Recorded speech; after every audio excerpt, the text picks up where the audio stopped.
నమస్తే, నా పేరు Krishnaraju VVR, president AP editors association.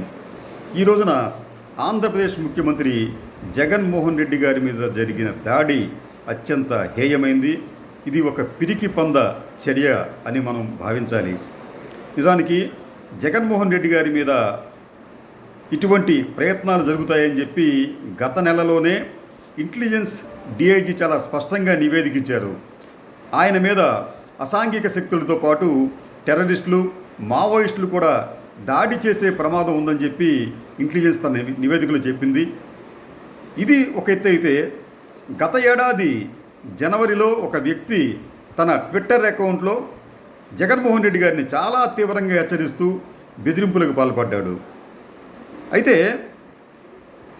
వీరి బెదిరింపులకు తోడు ఆంధ్రప్రదేశ్లోని ప్రతిపక్ష నాయకులు, ముఖ్యంగా చంద్రబాబు నాయుడు, లోకేష్, పవన్ కళ్యాణ్ వీరు కూడా నిత్యం జగన్మోహన్ రెడ్డి గారిని బెదిరిస్తూ ప్రకటనలు చేయటం, తమ కార్యకర్తలను రెచ్చగొట్టే విధంగా వ్యవహరించడం కూడా మనం గమనించాలి. వీరు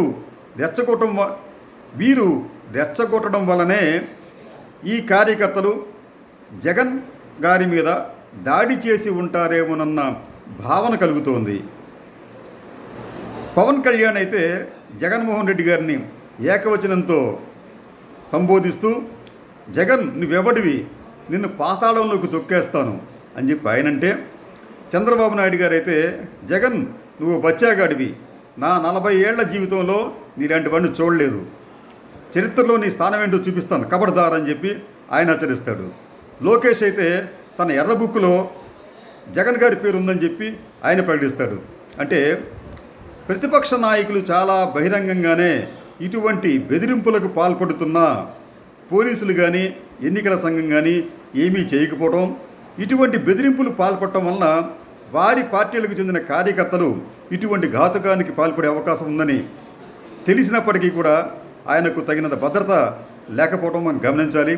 ఏదేమైనప్పటికీ కూడా జగన్ గారి మీద జరిగిన ఈ దాడి అత్యంత హేయమైంది, గర్హనీయమైంది.